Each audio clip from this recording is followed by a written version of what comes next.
March 28th, 6:30 p.m. The fading sunlight cast long shadows through the forest as we trekked onward, the weight of our mission bearing down on us. Green had pieced together a lead from the data we retrieved, triangulating signals that pointed to an Orpheus research convoy traveling to a remote facility. Dr. Harlan was likely aboard one of the vehicles. "We're running out of daylight," Maria said, her rifle slung across her back. She glanced at Green, who was hunched over her laptop as we walked. "How much farther?"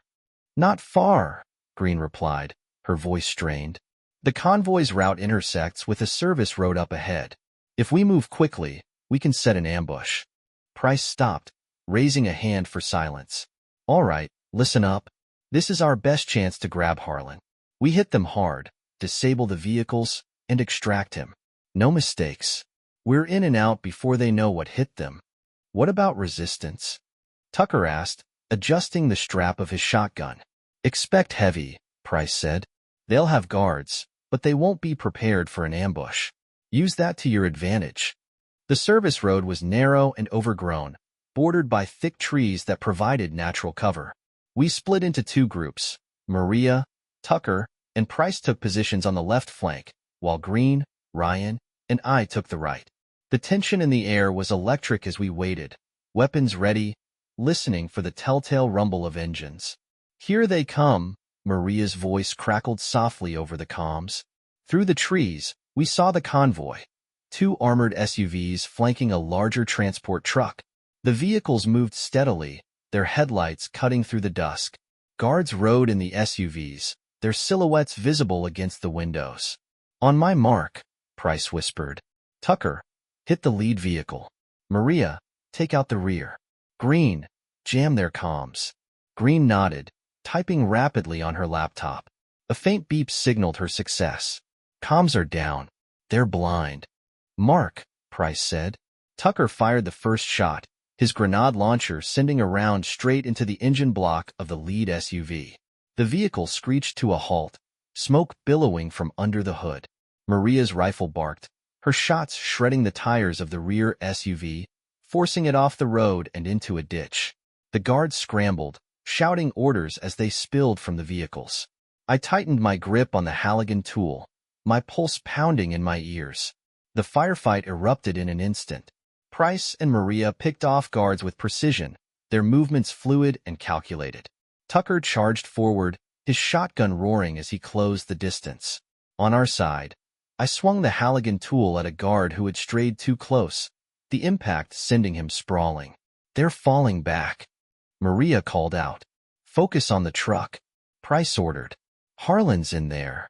Ryan hesitated, his eyes darting between the chaos and the transport truck. "Do you think he'll cooperate?" "Doesn't matter," I said, stepping toward the truck. "We're not giving him a choice." Price covered me as I reached the truck's rear doors. A quick glance confirmed they were padlocked. "Green, I need you up here." Green ran over, her hands steady as she worked on the lock. "Give me 10 seconds. Behind us, the firefight began to wane as the remaining guards retreated into the forest. The lock clicked, and the doors swung open to reveal a stark, sterile interior. Dr. Harlan sat in the center, restrained to a chair, his glasses askew and his face pale. "Who are you?" he demanded, his voice shaking. "The people who just saved your life," Price said, stepping into the truck. She pointed her rifle at him. "You're coming with us." Harlan's eyes darted around the truck. "You don't understand. If you take me, they'll come for you. All of you. You can't stop them." "Watch us," Price said coldly. "Tucker, help me secure him." With Harlan bound and loaded onto a makeshift stretcher, we retreated into the forest. The wreckage of the convoy burned behind us, sending plumes of black smoke into the darkening sky. Green monitored her laptop as we moved, ensuring no signals had escaped the jamming field. "We've got a window," she said, "but it won't last. We need to disappear before they send reinforcements." "Let's hope this guy's worth it," Maria muttered, casting a glance at Harlan. "He will be," Price said. Her voice was steady, but her eyes betrayed the weight of the decision. "Because if he's not, none of us are walking out of this alive." As we disappeared into the shadows of the forest, The distant sound of approaching helicopters confirmed what we already knew. Orpheus wouldn't let this go without a fight. 8:15 p.m. The campfire crackled softly, its orange glow casting flickering shadows on the surrounding trees. The group had retreated deep into the forest, far enough to avoid immediate pursuit, but close enough to feel the tension in the air. Dr. Harlan sat tied to a sturdy tree, his face illuminated by the firelight. Despite his predicament, he maintained an air of defiance, his eyes darting from one of us to the next. Price stood a few feet away, her arms crossed and her rifle slung across her back. Her expression was unreadable, but her voice carried the weight of authority. "Let's make this simple, Doctor. You tell us what we need to know, and you walk out of here alive." Harlan scoffed, shaking his head. "You're wasting your time. Even if I told you anything, you wouldn't understand the scope of what Orpheus is trying to accomplish." "We understand enough," Maria snapped, her rifle resting on her knee. "You're experimenting on innocent people, turning them into whatever it is you call those things. And for what?" Harlan's lips curled into a faint smile. "For the future. For survival." "Survival?" Tucker growled, pacing behind the doctor. "Tell that to the people you've slaughtered, the ones you've turned into monsters." "Enough," Price said, her voice cutting through the tension. She crouched in front of Harlan, her eyes locking onto his. "This isn't a debate. You're going to tell us what Orpheus is planning, where their other facilities are, and what they're working on, or you won't walk out of here at all." Green knelt beside her laptop, the faint glow of the screen illuminating her determined expression. "I've intercepted fragments of Orpheus comms. They're in disarray, but they're looking for Harlan. They know we have him." "Which means we don't have much time," Maria said, glancing toward the darkness surrounding the camp. "Then let's speed this up," Price said. She leaned closer to Harlan, her tone cold. "Talk." For a moment, Harlan remained silent, his jaw tight. Then, with a sigh, he relented. "Orpheus has been working on a pathogen, one that can be controlled. Unlike the outbreaks you've seen, this strain can be deployed strategically. Imagine a weapon that can neutralize an entire city without firing a single shot." "And the survivors?" Green asked, her fingers hovering over the keyboard. "There wouldn't be any," Harlan admitted. "The pathogen is designed to spread rapidly, infecting everyone in its path. But Orpheus, they've developed a vaccine. Selective immunity for those they deem worthy." Maria's grip tightened on her rifle. "You're playing God." Harlan's smile returned, cold and unrepentant. "And doing a better job than nature ever could?" Price stepped away, her expression grim as she processed Harlan's words. "How many facilities are producing this pathogen?" Harlan hesitated, then spoke reluctantly. 3. The primary lab is heavily fortified, but the other two are smaller, easier targets. They're crucial to the supply chain. Green's fingers danced across her keyboard. "I'm pulling satellite data now. If he's telling the truth, we can pinpoint those locations." "And destroy them," Price said firmly. She turned back to Harlan. "What about distribution? How do they plan to deploy this thing?" "You've already seen it," Harlan said. "The convoys, the drones. They're ready. All they need is the green light." Tucker shook his head, disbelief and anger mixing on his face. "This is insane. How do they think this ends?" "With a new world," Harlan replied. "One where chaos is replaced with order. Orpheus doesn't create problems. It solves them." The sound of distant engines cut through the night, faint but growing louder. Green looked up, her face pale. "We've got company." Price turned to the group, her voice sharp. "Pack up. We move now. Maria, Tucker, you're on rear guard. Green, keep tracking those facilities. We're not leaving until we have actionable intel." As we dismantled the camp, Harlan's voice carried a warning. "You think you can stop them? You're only delaying the inevitable. Orpheus will find you. They always do." Price leaned in close, her words icy. "Let them try." With the engines growing louder, we vanished into the forest, the fire extinguished and our tracks carefully concealed. Harlan's revelations weighed heavily on us, but there was no time to dwell. The hunt for Orpheus facilities had begun, and the stakes had never been higher. 10:15 p.m. The forest swallowed us whole as we moved quickly, the distant hum of engines fading but not forgotten. Darkness cloaked our path, and the only sound was the crunch of leaves underfoot and the faint whisper of our labored breaths. Price led the way, her sharp gaze cutting through the shadows, while Green trailed just behind, her laptop secured in her pack. "How far are we from the first facility?" Maria whispered, breaking the silence.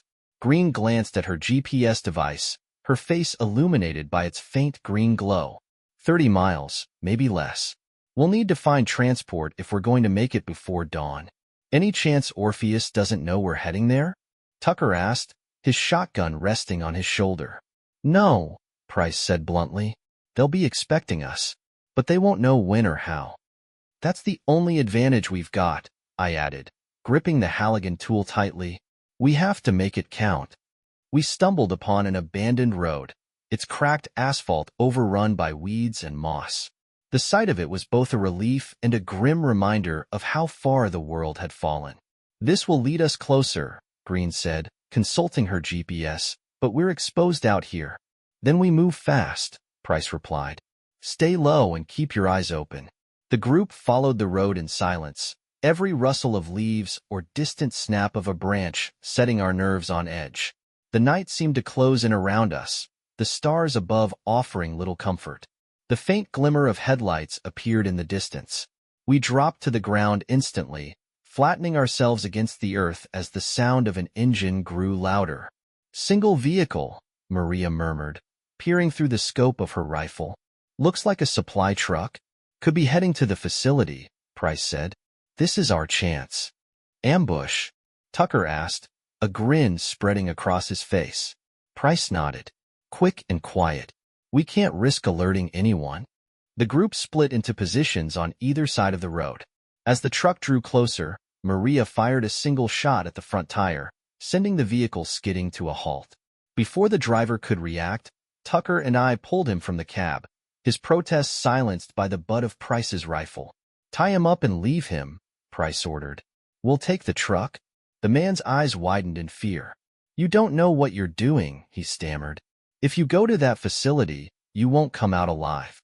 "Thanks for the warning," Price said coldly, securing his bindings. "Let's go." March 29th, 1:15 a.m. The truck rumbled down the road, its headlights slicing through the darkness. Green sat in the passenger seat, her laptop open as she monitored the facility's perimeter systems. "We're approaching their security zone," she said. "There's a checkpoint ahead.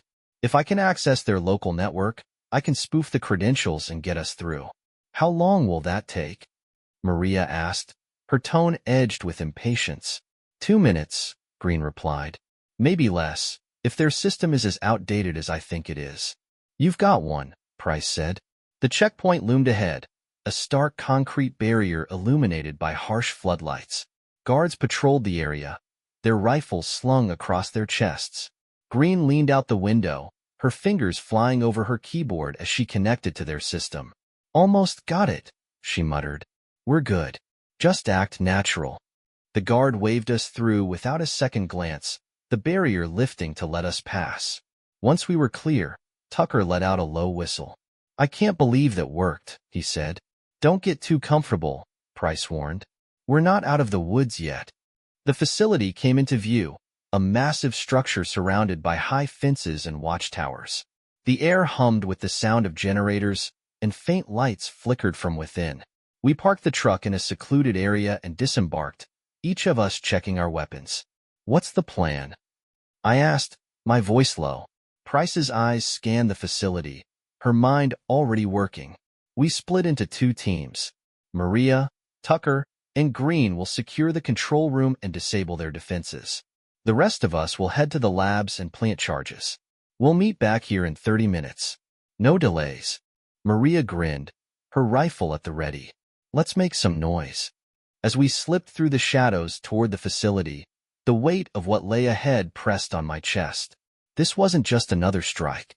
This was a chance to dismantle a piece of Orpheus' dark empire. But with every step, one thought lingered. Would this be the mission that finally broke us? 2 a.m. The facility's imposing walls loomed closer as we slipped through the shadows, our breaths synchronized in tense silence. Price's plan was clear, but the weight of the mission hung heavy over us. Each step brought us closer to the heart of Orpheus operations, and whatever horrors lay within. Maria, Tucker, and Green peeled off toward the facility's control room, their movements precise and silent. The rest of us continued toward the labs, the faint hum of machinery growing louder with each passing moment. The main lab entrance was a steel door secured by a biometric scanner. Price motioned for us to hold position while she retrieved a compact device from her pack. Kneeling by the scanner, she connected the device and began overriding the system. "How long?" I whispered, my grip tightening on the Halligan tool. "A minute," Price murmured, her eyes fixed on the device. "Maybe less if they've been sloppy." "They haven't been sloppy," Carter muttered, his voice tinged with nervous energy. "Not yet." The lock clicked, and the door hissed open. Price rose smoothly, her rifle at the ready. "We're in. Stay sharp." The lab was a chilling sight. Rows of sterile workstations lined the walls, each filled with vials, syringes, and ominous machines humming softly. Digital monitors displayed indecipherable data, and the faint smell of chemicals permeated the air. "This is it," Price said. "Start planting charges." We hit their critical systems first. I moved toward a central console, attaching a charge to its base. The red light blinked steadily, a countdown beginning as I armed it. Beside me, Carter worked quickly but clumsily, his hands trembling as he set another charge. "Deep breaths, Carter," I said, glancing at him. "We've got this." He nodded, exhaling shakily. "I know. Just don't let me screw this up." The sound of boots echoed down the corridor, and Price's hand shot up, signaling for silence. We ducked behind workstations, weapons at the ready. Through the glass walls of the lab, we saw a patrol of 3 guards approaching, their flashlights slicing through the darkness. "Wait," Price whispered, her finger resting on the trigger. "Let them pass." The guards paused just outside the lab, their voices low but audible. "Any word on the convoy?" one of them asked. "Nothing yet," another replied. "HQ's been radio silent since the last update." "Let's hope that silence lasts," Price murmured, her voice barely audible. The guards moved on, their footsteps fading into the distance. Price motioned for us to continue, and we resumed planting the charges, our movements quick but deliberate. "All charges set," I reported, stepping back from the last workstation. "What's next?" "We meet the others at the rendezvous point," Price said. "This place goes up in 5 minutes. Let's move." We retraced our steps, the tension thickening with every turn. The facility seemed eerily empty, the absence of alarms unnerving. As we neared the rendezvous point, a faint static crackle came through Price's comm unit. "Price," Maria's voice came through, strained but clear. "We've got a problem. Green's in the system, but she's flagged something big. There's a secondary lab we didn't account for." Price's jaw tightened. "Location?" "Lower levels," Maria replied. "It's off the main grid, probably where they're working on the pathogen." "We don't have time for this," Carter said, panic creeping into his voice. "The charges are already armed." "Then we make time," Price said firmly. She turned to me. "You and Carter head to the rendezvous. I'll take Maria and Green to the lower levels. We can't leave anything behind." "I'm not leaving you," I said, stepping forward. "This isn't a debate," Price snapped. "Follow orders. We meet back in 3 minutes, or you get out of here without us. Understood?" Reluctantly, I nodded. Understood. Carter and I reached the rendezvous point, a small utility room near the perimeter. The faint rumble of engines outside signaled that Orpheus reinforcements were closer than we'd hoped. "What if they don't make it back?" Carter asked, his voice barely above a whisper. "They will," I said, gripping the Halligan tool tightly. "They have to." The door burst open, and Price stormed in, followed by Maria and Green. Green was breathing heavily, clutching her laptop to her chest. "Secondary lab neutralized," Price said, her face grim. "Move. Now." We bolted for the exit, the charges countdown ticking closer to 0. The facility's floodlights flickered as the first explosion rocked the building, the shockwave sending us sprawling to the ground. We didn't stop running until we were deep into the forest, the glow of the facility's destruction lighting up the night sky. Behind us, the sound of collapsing structures and secondary explosions echoed like thunder. Price finally stopped, turning to face the group.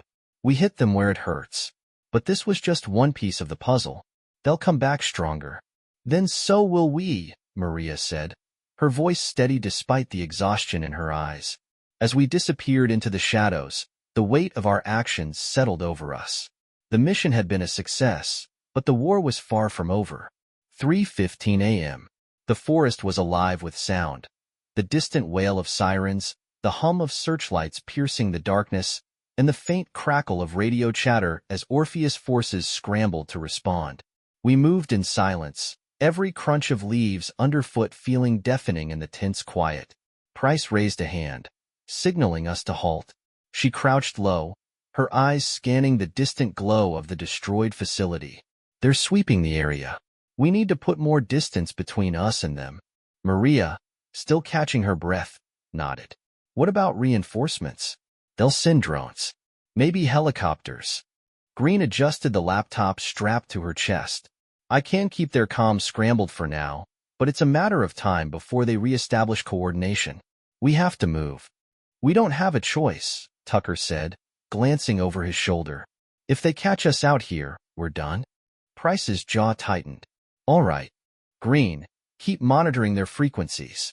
Maria, you're on point. Let's move. We came upon a shallow ravine, the dense canopy overhead shielding us from prying eyes. The group descended carefully, the loose soil giving way under our boots. At the bottom, a trickle of water wound its way through the rocks, its sound masking our movements. This will buy us some cover, Price said, kneeling by the stream to check the map. We can follow it north, but we'll need a place to regroup. Crossroads is too far, Green said, peering at the laptop. There's an old ranger station about 10 miles from here. It's off the grid, but it might still be intact. 10 miles, Maria muttered. Doable, if we don't stop. Price nodded. Then let's not stop.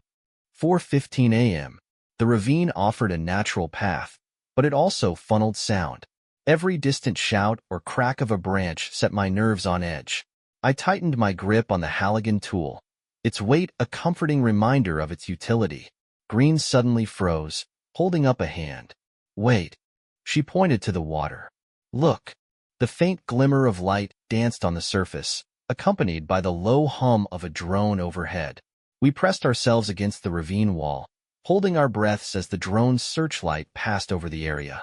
They're sweeping wider now, Green whispered, her voice barely audible. They'll pick up our trail if we're not careful. We'll double back, Price said. Cut through the underbrush and stay out of the open. The underbrush was dense, every step a struggle against tangled roots and thorny branches. The group pushed forward in grim silence, the adrenaline from the mission giving way to exhaustion. Ahead, Maria signaled for us to stop. Tracks, she whispered, pointing to the ground. Fresh boot prints. Heavy tread. They're ahead of us, Price said, her voice low. Could be a forward team trying to intercept us. Or worse, Maria said. They might know where we're going. We'll deal with them, Price said. Green, keep tracking. Everyone else, stay sharp. The faint outline of the ranger station appeared through the trees, a single-story structure cloaked in shadows. Its weathered exterior and boarded windows suggested years of abandonment, but it was shelter, and that was enough. Tucker, Maria, check the perimeter, Price said. Carter, secure the door. Green, get that laptop ready. We need updates on Orpheus movements. As the group moved into action, I stayed close to Price, scanning the forest for signs of movement. The ranger station felt too quiet, too still. Something's off, I said. Price nodded. They'll know we're headed here. We don't have long before they catch up. Inside the station, Green set up her laptop on a dusty table, her fingers flying over the keys. Maria and Tucker returned, their faces grim. Perimeter's clear, but it's not going to stay that way, Maria said. We've got maybe half an hour before they find us. Then we make it count, Price said. Green, what do you have? Green's eyes widened. They've deployed reinforcements. multiple teams converging on this location. If we're going to move, it has to be now. No, Price said. We make our stand here. We've got cover, and they won't expect us to fight back this hard. We'll thin their numbers before we retreat. The group exchanged uneasy glances, but no one argued. We barricaded the doors and windows, set traps along the perimeter, and prepared for the inevitable. The first gunshot shattered the morning stillness, followed by a hail of return fire. Orpheus forces swarmed the ranger station, their shouts echoing through the trees. Inside, we held our positions, every shot calculated, every move deliberate. They're testing our defenses, Maria called out, reloading her rifle. This is just the first wave. Let them come, Price said, her tone steely. We'll show them what it means to fight for survival. As the sun rose, the battle for the ranger station intensified. The echoes of gunfire and shouts filled the air, a symphony of chaos and defiance. And in the midst of it all, one thing was clear. We weren't just surviving. We were fighting back. March 29th, 6:15 a.m. The ranger station was alive with chaos. The sharp crack of gunfire echoed off the walls, mingling with the shouts of Orpheus soldiers advancing through the forest. Smoke curled through the shattered windows, and the air was thick with the acrid smell of gunpowder. Maria crouched by a window, her rifle trained on the tree line. "Two more coming from the north," she called out, her voice cutting through the noise. A single shot rang out, and one of the figures collapsed. "Got him." The others pinned behind that boulder. "Keep them there," Price ordered, reloading her rifle. She turned to Tucker, who was rigging a makeshift explosive near the south entrance. "How's that charge coming?" "Almost ready," Tucker grunted, his hands moving quickly. "This'll give them a nasty surprise if they try to breach." "It better," Price said. "We're running out of time." Green sat at the central table, her laptop glowing faintly as she monitored Orpheus comms. "They're regrouping," she said, her voice tense. "Looks like they're bringing in a second wave. Drones are in the air, too. They'll have eyes on us any minute." "Damn it," Maria muttered. "We're not equipped to handle drones." Price's jaw tightened. "Then we take them down before they get here. Tucker, as soon as that charge is set, you and Maria cover the south side. Green, can you scramble their drone signals?" Green's fingers flew over the keyboard. "I can try, but I'll need a few minutes." "You've got two," Price said. She glanced at me. "You and I will handle the north. Keep them off Green while she works." The second wave hit harder. Orpheus soldiers advanced in disciplined formations, their rifles barking as they pressed toward the station. Price and I held the north side, firing in controlled bursts to keep them at bay. The Halligan tool hung from my belt, a reassuring weight as I reloaded my weapon. "They're flanking left," I shouted, pointing toward a cluster of trees. Price adjusted her aim and dropped two soldiers in quick succession. "Good call," she said, her tone clipped. "Stay focused." Behind us, Green let out a triumphant cry. "I've got their drones." Scrambling signals now. Through the window, I saw the nearest drone shudder and veer off course, its camera feed disrupted.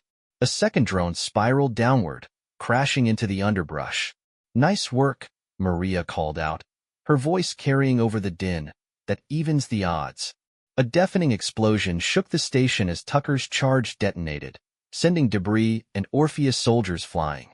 The south entrance was engulfed in flames, the heat searing even from our position. "That'll slow them down," Tucker said, grinning despite the soot streaked across his face. "Don't get cocky," Price warned. "They'll come harder now." As if on cue, a new sound filled the air, the unmistakable roar of an armored vehicle approaching. Maria's face paled as she spotted it through her scope. "They brought a damn APC," she said, her voice low. "We can't stop that." "Not directly," Price said, her mind working rapidly. "Green, can you override its systems?" Green shook her head. "Not without direct access. I'd need to plug in." "That's not happening," Tucker said. "We need another plan." "We lure it closer," Price said. "Tucker, can you rig another charge?" Tucker's grin returned. "Always." As the APC rolled toward the station, its turret swiveling to target the building, Tucker worked quickly, setting a charge along the narrow path it would need to follow. Maria and I provided covering fire, keeping the soldiers at bay while he worked. "Charges set," Tucker shouted, diving back into cover. "Everyone, fall back," Price ordered. We retreated deeper into the station as the APC rumbled forward, oblivious to the trap. When it reached the designated spot, Price pressed the detonator. The explosion ripped through the vehicle's underside, flipping it onto its side in a fiery wreck. "That'll do," Tucker said, panting. The surviving Orpheus forces began to retreat, their numbers decimated. The forest grew quiet once more, the sounds of battle fading into an uneasy silence. Price surveyed the group, her expression grim but resolute. "We bought ourselves time," she said. "But they'll regroup. We need to move." "Where?" Maria asked. "Crossroads is still too far." Green tapped her laptop, pulling up a map. "There's another safe house nearby. It's not much, but it'll give us a place to rest and plan." Price nodded. "Then that's where we're going. Gather what you can. We leave in 10. As we packed up, the weight of the battle settled over me. We had survived, but the cost was clear. Orpheus wasn't going to stop, and neither were we. The fight was far from over, and the stakes had never been higher.